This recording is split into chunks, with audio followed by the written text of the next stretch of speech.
Madam Saritha Reddy గారు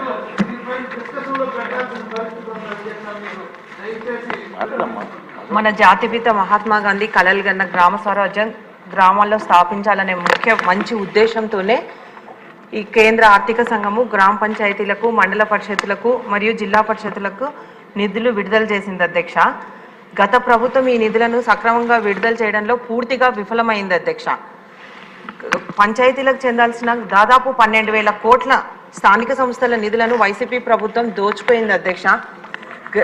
గ్రామ ప్రథమ పౌరులైన సర్పంచులు ఉత్సవ విగ్రహాలుగా మారారు అధ్యక్ష. గత ప్రభుత్వంలో సర్పంచులు మాత్రం తమ గ్రామాల్లో కనీసం బ్లీచింగ్ పౌడర్ కూడా నిధులు లేక రోడ్డు మీద భిక్షాటన చేసిన సంఘటనలు కూడా మనము పేపర్లో చూసాం అధ్యక్ష. సర్పంచులకు పవర్ లేదు, పంచాయతీల్లో ఖాతాల్లో నిధులు లేవు అధ్యక్ష. గతంలో సర్పంచ్ నిధులల్లా ఏవైతే వాళ్ళు ప్రాధాన్యత ఇచ్చారో గత ప్రభుత్వంలో గ్రామ సచివాలయాలకు అలాగే ఆర్బీకే కేంద్రాలకు మాత్రమే భవనాలు కట్టడానికి వాడేశారు అధ్యక్ష. అంతేకాకుండా అక్కడ విద్యుత్ బకాయిలు కూడా సర్పంచ్ల నిధుల నుంచే కట్టడం జరిగింది అధ్యక్ష. సర్పంచ్లు గ్రామాల్లో సమాధానాలు చెప్పుకోలేక తెల్లముఖం వేయాల్సిన పరిస్థితి ఏర్పడింది అధ్యక్ష. స్ట్రీట్ లైట్లు వేయాలన్నా, డ్రైన్స్ క్లీన్ చేయాలన్నా, బోర్లు రిపేర్లు చేయించుకునే పరిస్థితి కూడా లేదు అధ్యక్ష గత ప్రభుత్వంలో.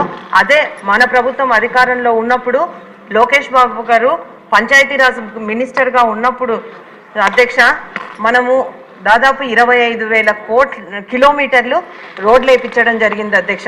అలాగే 27 లక్షల LED లైట్లు కూడా వేయించడం జరిగింది అధ్యక్ష. జలజీవన్ మిషన్లో మన ఏపీని 6వ స్థానంలో నిలబెట్టడం జరిగింది అధ్యక్ష. అలాగే 36 లక్షల కుటుంబాలకు వ్యక్తిగత మరుగుదొడ్లు కూడా కట్టించడం జరిగింది అధ్యక్ష. ఏ పని జరగాలన్నా కానీ సర్పంచ్ ఆదేశాల మేరకే జరిగేది అధ్యక్ష. కానీ ఈ వైసీపీ ప్రభుత్వంలో కనీసం 1 కిలోమీటర్ రోడ్డు కూడా వేయలేని పరిస్థితి అధ్యక్ష.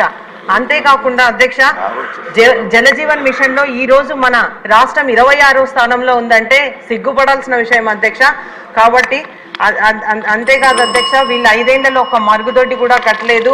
గ్రామ పంచాయతీలకు నిధులు లేక గ్రామాల పరిస్థితి నిర్వీర్యంగా అయింది. అంతేకాకుండా ఇప్పుడు మనకు వర్షాకాలం అధ్యక్ష, డయేరియా కూడా వస్తూ ఉంది. ఎక్కడ వాటర్ స్టాగ్నేట్ అయితే అక్కడ బ్లీచింగ్ పౌడర్ జల్లడానికి కూడా లేదు అధ్యక్ష. కాబట్టి మీ ద్వారా ఒకటే తెలియజేస్తా ఉన్నాం అధ్యక్ష, గ్రామ పంచాయతీలకు నిధులు విడుదల చేయాలని మీ ద్వారా మంత్రి గారిని కోరుతా ఉన్నాను అధ్యక్ష.